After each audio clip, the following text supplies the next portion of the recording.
어떤 사람이 노드스트롬이라고 하는 미국의 백화점에 타이어를 들고 와서 반품을 요구했습니다. 그래서 그 직원이 말하기를 혹시 타이어를 산 영수증이 있으십니까? 이렇게 물었더니만 영수증이 없다는 거예요. 그러면 그 타이어가 얼마입니까? 라고 물었더니만 29불 약 32,000원 정도가 됩니다. 이렇게 말하는 거였어요. 그래서 직원은 영수증이 없지만 타이어를 교환해 주었어요. 이래서 환불해 주었는데, 보통의 경우 우리 주위에서 백화점에 갈 때 뭔가를 사가지고 난 다음에 바꾸려고 그러면 반드시 뭘 요구하느냐? 영수증을 요구해요. 영수증이 없으면 그것 때문에 굉장히 고생을 합니다. 그런데 이렇게 해서 영수증이 없이 따지지 않고 환불해 준 것도 감동적인데, 그 다음에는 더 감동적이에요. 그 얘기가 뭐냐면 그 백화점에는 타이어를 취급하지 않았습니다. 그런데도 알면서 직원이 손해를 보면서 환불해 줬던 거였었어요. 이 이야기가 뭐냐? 감동적인 이야기가 노드스트롬 이야기라는 100대 이야기에 속하는 하나의 이야기예요. 이 노드스트롬이라고 하는 이 백화점은 신발 가게에서부터 시작해서 미국의 전역에 100개 정도가 있는 매장이 있는 백화점 체인입니다. 그런데 이렇게 해서 굉장한 소문이 나 있는 곳인데, 이곳에 타이어를 취급하지 않는 사람이 왔어도 그냥 묻지 않고 환불해 줬다라고 하는 감동적인 이야기가 퍼져나가기 시작을 했어요. 그러고 난 다음에 수만 배의 그 수익을 올렸던 실제 이야기가 있습니다. 이 노드스트롬이라고 하는 백화점에서, 이 회사에서 사원을 모집할 때는 독특한 게 있어요. 학력 보지 않고 경력 보지 않아요. 그럼 뭘 보느냐? 보는 것이 뭐냐면 자기 일에 자부심을 가지고 일하는가, 이거를 보고, 그리고 난 다음에 자신을 소중히 여기고 남을 아주 배려해 주는 그런 마음이 있는가, 그리고 정직하고 권민하고 배려심 있는 사람이면서 헌신적인 사람인가, 이거를 봐요. 그런가 하면 자신의 성공도 중요하지만 다른 사람의 성공도 중요시 여기는 이런 모습을 가지고 뭐 하느냐? 사원을 뽑아요. 근데 이때 사원을 뽑을 때 얼만큼 지원하느냐? 수천 명이 지원해요. 이런 독특한 면이 있어요. 현대를 살아가는 그리스도인들에게 이런 모습이 있으면 어떨까요? 하나님을 믿는 사람이기 때문에 뭔가 다르네, 뭔가 달라, 나도 저 사람이 믿는 하나님이라면 나도 믿고 싶어, 이런 마음을 가지고 칭찬과 사랑을 받으면 어떨까? 우리의 언행심사가 세상 사람들에게 본이 되고 내가 속한 모든 자리에서 덕을 세워나갈 수 있는 거룩한 성도가 되시기를 축원합니다. 이런 삶을 살아가는 것이 중요하죠. 그래서 노드스트롬이라고 하는 이 백화점의 최고의 서비스, 이 서비스를 가지고 소문이 났다면 우리 인생의 주인 되시며 영원한 나라의 주인 되시는 우리 하나님 아버지는 우리에게 어떤 서비스로 다가올까? 어떻게 우리에게 배려하실까? 그 내용을 간략하게 보면 에베소서 1장 4절과 5절은 이렇게 말씀합니다. 우리 한번 같이 읽어볼까요? 시작. 곧 창세 전에 그리스도 안에서 우리를 택하사 우리로 사랑 안에서 그 앞에 거룩하고 흠이 없게 하시려고 그 기쁘신 뜻대로 우리를 예정하사 예수 그리스도로 말미암아 자기의 아들들이 되게 하셨으니, 이 내용을 보면 하나님 아버지는 최고의 서비스를 뛰어넘어 완전한 사랑으로 우리에게 다가오시는 분인 것을 믿으시기를 축원합니다. 그러니까 그분이 우리의 아버지요, 우리의 주가 되는 것은 최고의 행복이라는 거죠. 이 사랑은 지금도 현재 진행형으로 진행되고 있다는 거예요. 이걸 바라볼 때 감사하지 않을 수 없지요. 오늘 본문에도 하나님과 모세와의 대화가 진행돼요. 하나님과 모세와 대화가 진행되는 이 과정에서 하나님의 인생들을 얼마나 사랑하는지, 그분의 사랑이 얼마나 진한지를 우리에게 보여주고 있어요. 무엇을 통해서 하나님의 사랑을 확인할 수 있냐면 첫 번째로 이런 거죠. 이름으로도 너를 알고 있다. 이 말 때문에요. 이 내용이 12절에 보니까 이렇게 말씀해요. 모세가 여호와께 아뢰되 보시옵소서, 주께서 내게 이 백성을 인도하여 올라가라 하시면서 나와 함께 보낼 자를 내게 지시하지 아니하시나이다.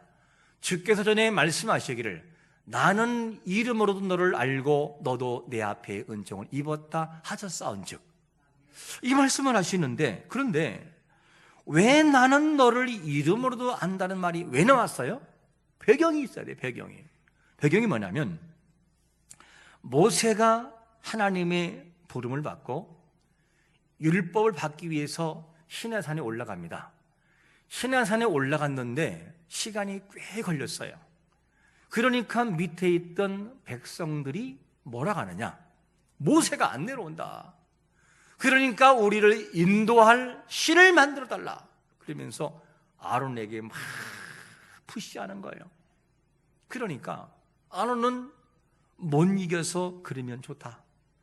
여러분들이 있는 금붙임을 금 갖고 와라. 그래서 그걸 녹여가지고 조각한 다음에 금송아지를 만들어요. 이것을 보신 하나님께서는 너무너무 기가 막혀서 모세야 내려가라. 빨리 산나를 내려가 보아라. 그리고 모세가 내려가 봤더니만 가관해요. 금송아지를 만들어 놓고 그것이 자신들을 인도할 신이라고 말을 하면서 예배하고 있는 모습 바라보니까 모세가 화가 나서 견딜 수 없어요. 모세가. 그래서 하나님께 받은 돌판을 그냥 던져서 깨트려 버려요. 이게 모세의 화난 모습이었어요. 그런데 하나님께서 너무너무 화가 나셔서 내가 이 백성을 진멸하겠다 했더니만 모세가 하는 말이, 하나님, 이스라엘 백성들을 애굽에서 인도하신 다음에 만약에 하나님이 중간에 멸하신다면 이방 사람들이 뭐라고 하겠어요? 아니, 이렇게 하려고 하나님이 인도를 했나? 욕하지 않겠어요, 아버지? 그러면서 하나님께 간절히 부탁해서 하나님께서 3,000명을 진멸시키고 이렇게 심판하고 일단은 일단락이 돼요. 그런데 하나님이 모세에게, 모세야, 이 땅을 떠나 아브라함과 이삭과 야곱에게 말씀한 그 약속의 땅으로 올라가라. 그러면 하나님이 올라가라고 말하는 거죠. 그런데 여기서 뭐라 하느냐? 하나님이 모세에게 이런 말씀을 하셔요. 출애굽기 33장 3절에 보니까 이런 말씀을 해요. 너희를 적과 꿀이 흐르는 땅에 이르게 하려니와 나는 너희와 함께 올라가지 아니하리니 너희는 목이거든 백성인즉 내가 길에서 너희를 진멸할까 염려함이니라 하시니. 하나님 뭐라고 하냐면 내가 혹시라도 너희들과 함께 올라가면 또 죄를 범하는 모습 보면 내가 분명히 진멸할 것이다. 그렇기 때문에 나는 너희와 올라가지 않을 것이다 라는 말씀을 하나님께서 하셔요. 이 말을 들었던 모세가 뭐라고 하느냐? 아니, 하나님, 아니 이렇게 올라가라고 해놓고 하나님이 안 가시면 어떡하란 말입니까? 아니, 하나님, 과거에 하나님 저에게 이렇게 말씀했잖아요. 나는 이름으로도 너를 알고 너도 내 은총을 입었다 하지 아니하셨습니까? 그런데 어떻게 나를 이렇게 아시는 하나님께서 올라가지 않는다고 말씀할 수 있겠습니까? 이러면서 하나님께 때를 쓰고 있어요. 여기에서 내가 너를 안다라는 이 단어가 굉장히 중요한데, 이름으로도 너를 안다. 여기서 안다라고 하는 이 말은 무슨 말이냐면 야다. 원문의 뜻을 보면 내가 이름을 알고 있는 정도가 아니라 지적인 것이 아니라 경험을 통하여 그 인생 전반을 알고 있는 영역을 말해요. 그렇게 하나님께서 알고 있다는 거죠. 그러니까 하나님께서는 이 모세의 전인격을 다 알고 있다는 거죠. 가끔 이렇게 묻잖아요. 혹시 누구 아세요? 그러면 대답이 분분합니다. 어떤 대답을 하냐면 글쎄 알 것 같기도 하고 이런 대답이 나오고, 또 어떤 사람은 알지 이런 대답이 나오고, 어떤 사람은 알고 말고, 또 어떤 사람은 너무 잘 알지, 그 사람하고 나하고는 보통 사이가 아니야, 이렇게 대답을 해요. 자, 여러 가지의 알지지만 서로가 다른 거예요. 알 것 같기도 하고 알지 너무 잘 알지 하고는 너무나 큰 차이가 나요. 이것이 보통 아는 거예요. 그런가 하면 동네에서 20-30년을 지내고 난 다음에 그 아이들과 함께 경험을 통해 그 아이를 알고 있어요. 그것도 하는 거고, 때로는 부모님이 아이를 낳고 핏덩이부터 시작해서 아이를 잘 키워서 작년에 이르기까지 하는 것도 아는 거예요. 그런데 격차는 있어요. 안다는 것이. 그러면 우리가 자녀를 낳아서 길러보고 아는 것, 그 정도의 알미 하나님이 우리를 아는 것일까? 아니에요. 그 정도가 아니고, 하나님은 우리의 형질을 아시고 우리를 너무 잘 아셔요. 부부간에도 30-40년을 살고 나도 아는 영역이 있는가 하면 모르는 영역도 많아요. 왜냐? 일평생 말 못하고 자기를 숨기는 부분도 없잖아 있기 때문에요. 그런데 하나님이 우리를 아는 것은 그런 영역이 아니라는 거죠. 다윗의 이 고백을 빌리면 하나님이 우리를 어떻게 하시느냐? 시편 139편 15절과 16절을 한번 같이 읽겠습니다. 시작. 내가 은밀한 데서 지음을 받고 땅의 깊은 곳에서 기이하게 지음을 받은 때에 나의 형체가 주의 앞에 숨기지 못하나이다. 내 형질이 이루어지기 전에 주의 눈이 보셨으며 나를 위하여 정한 날이 이르도 되기 전에 주의 책에 다 기록되었나이다. 이 본문에서 두 단어가 나와요. 형체와 형질이 나와요. 그러면 형체는 뭘까? 형체는 원문을 참고할 때 뼈부터 시작하여 그의 육체와 그의 전 인격을 통틀어 형체라고 그래요. 형질은 뭐냐? 아이가 자궁 안에 들어서 핏덩이가 됐을 때 이제 막 생기려는 그때를 형질이라고 그래요. 이 내용을 종합해 보면 하나님이 우리를 아시되 너무 잘 안다는 거예요. 우리가 생기기도 전에, 인생이 만들어지기도 전부터 하나님은 알고 있다는 거죠. 이 내용을 바라보면 너무나 깊이 안다는 거예요.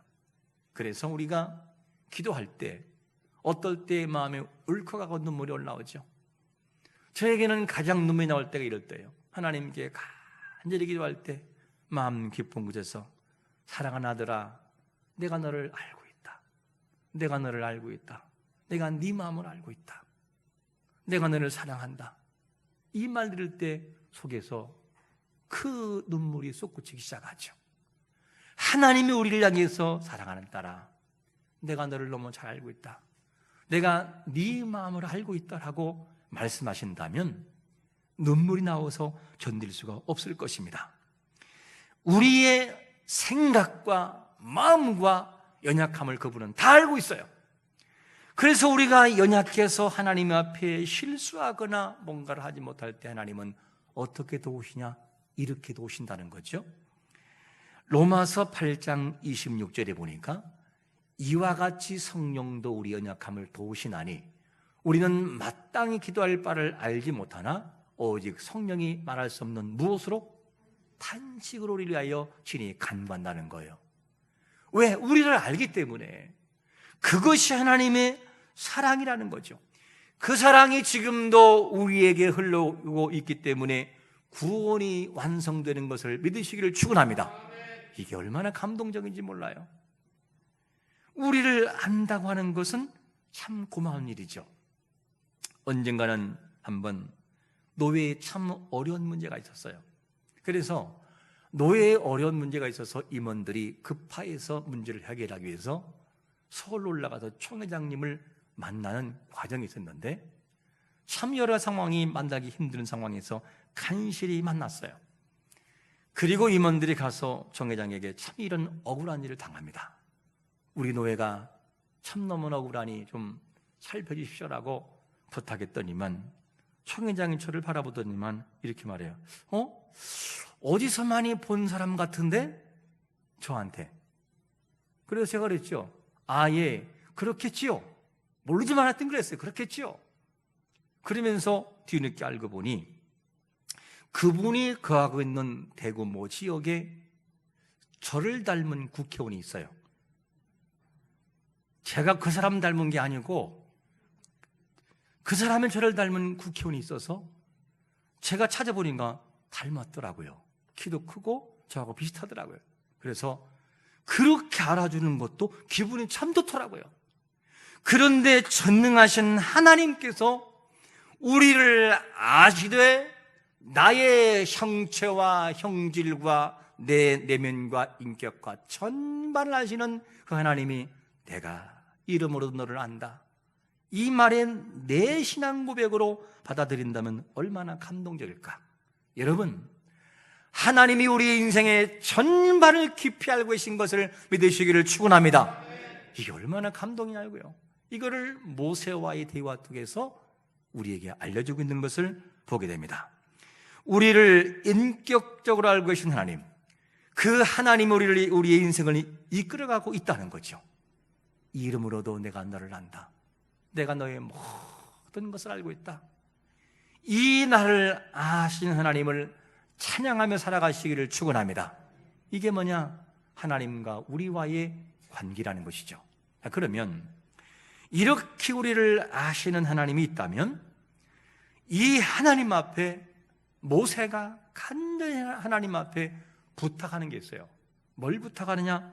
두 번째로 이렇게 부탁해요. 함께 행하심을 구해요. 함께 달라고. 16절에 보니까 이런 말씀하잖아요. 나와 주의 백성이 주의 목전에 은총을 입은 줄 무엇으로 알리까? 주께서 우리와 함께 행하심으로 나와 주의 백성을 천하 만민 중에 구별하심이 아니니까.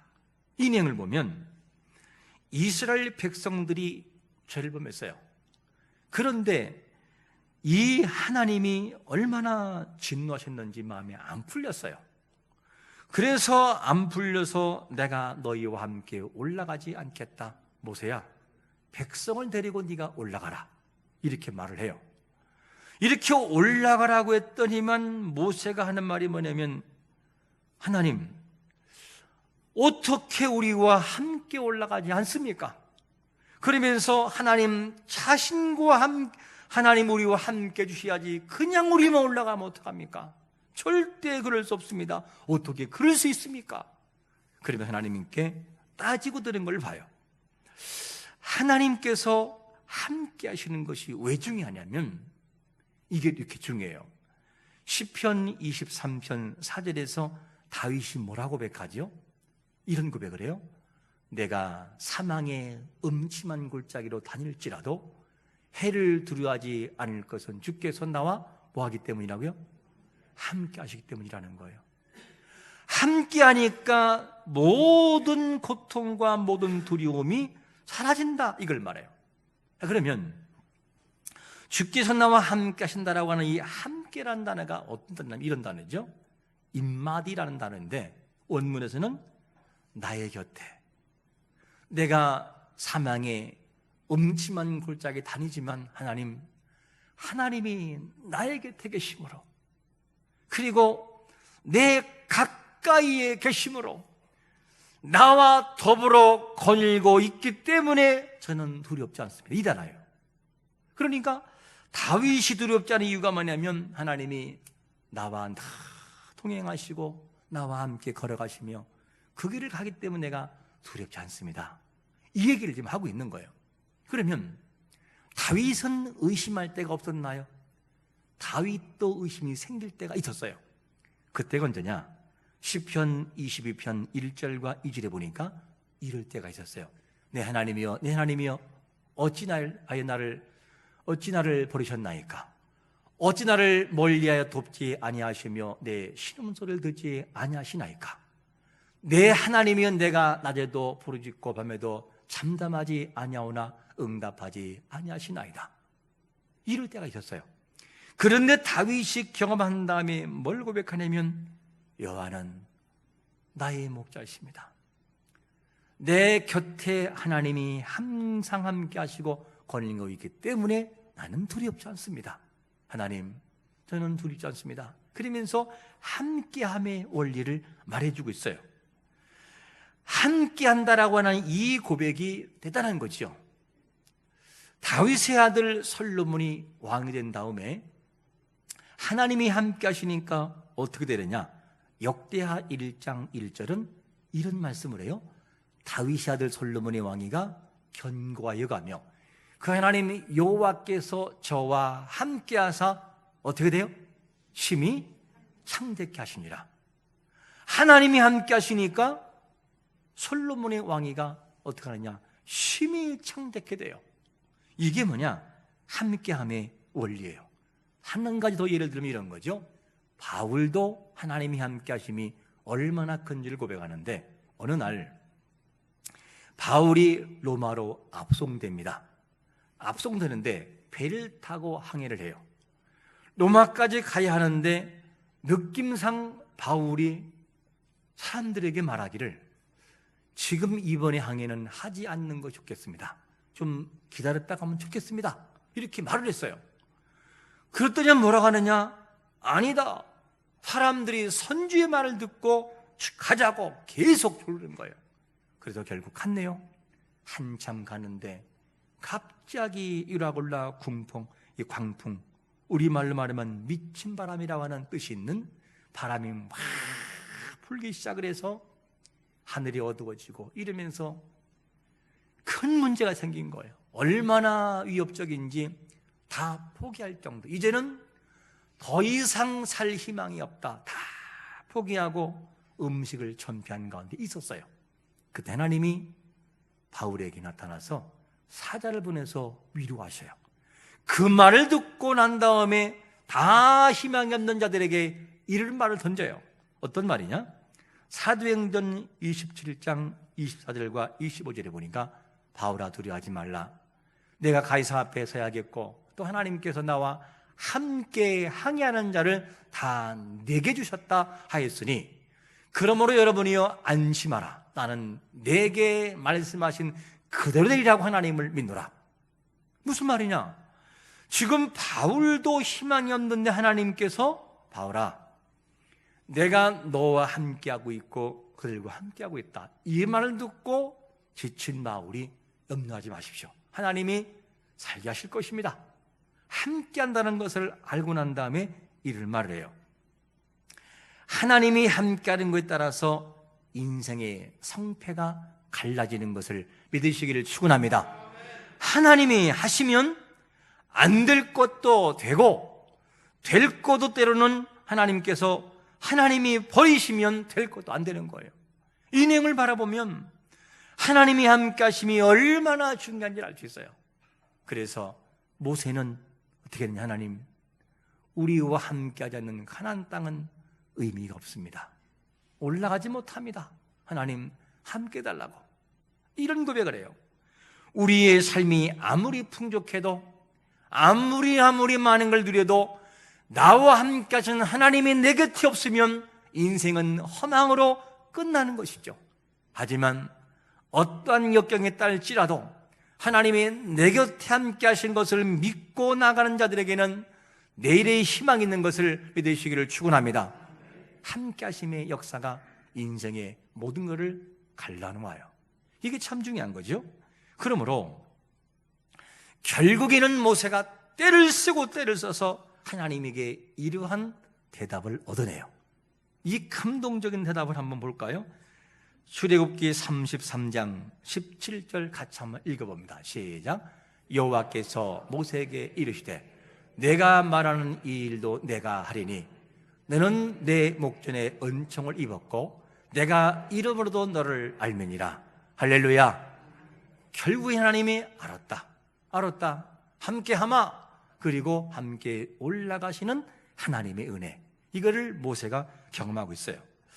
우리는 본문을 통해서 하나님이 우리를 아신다, 이름으로도 아신다라고 하는 것이, 그리고 우리와 함께 한다라고 하는 것을 우리가 안다면 우리는 이렇게 질문할 수 있을 것입니다.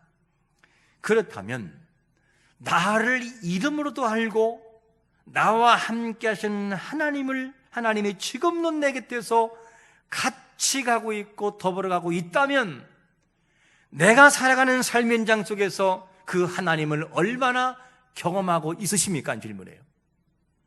하나님은 예나 지금이나 함께하고 계셨어요. 아무리 질병이 오고 어떤 상황이 와도 하나님은 언제나 내 곁에 입마디 너의 곁에, 그리고 너의 가까이, 너와 더불어 함께하고 있다. 그렇게 함께하셨어요.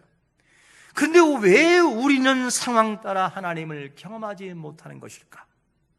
어려울 때는 하나님이 없는 것처럼 보이고 잘 될 때는 뭔가 내 곁에 함께 하시는 것처럼 보이는데 왜 그렇게 우리의 믿음들은 갈팡질팡 하는 것일까? 어떤 데는 느껴지고 어떤 데는 느껴지지 않고 어떤 데는 경험되어지고 어떤 데는 전혀 나를 간섭하지 않는 것처럼 왜 그렇게 마음이 바뀌어지는 것일까? 그것은 바로 우리의 연약한 믿음의 문제라는 것이죠. 여러분, 하나님은 지금도 변함없이 내 곁에서 함께하고 있다면 그 하나님과 친밀한 교제를 매일의 삶 속에서 경험하며 나가시기를 축원합니다. 이게 중요한 거예요.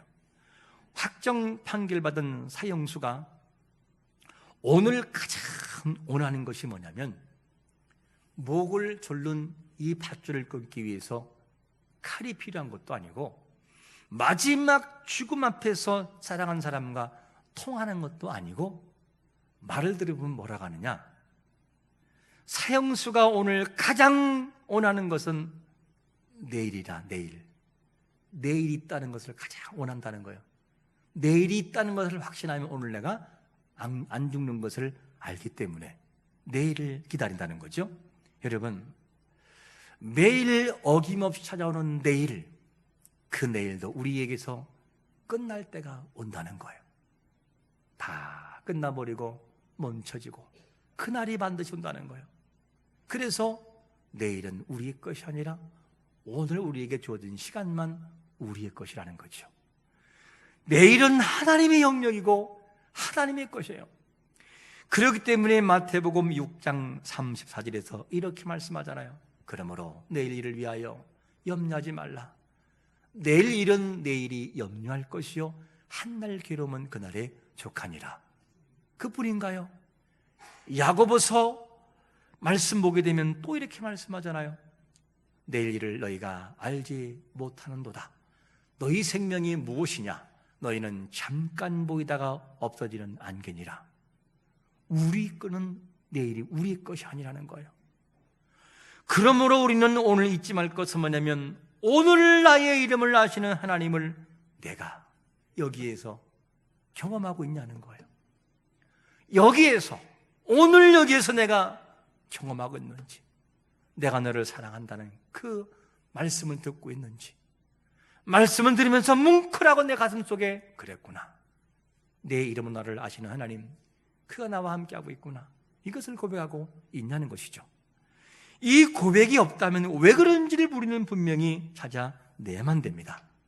나의 깊은 내면까지 알고 계신 하나님, 지금도 내 곁에서 함께 하신 하나님을 믿고 경험하는 것은 오늘 최고의 삶을 살고 있는 거예요. 그게 중요합니다. 한 주의 삶에서도 내 이름으로도 아시고 나와 함께 하시는 하나님을 실감나게 체험하는 한 주가 되시기를 예수 그리스도의 이름으로 축원합니다. 아멘.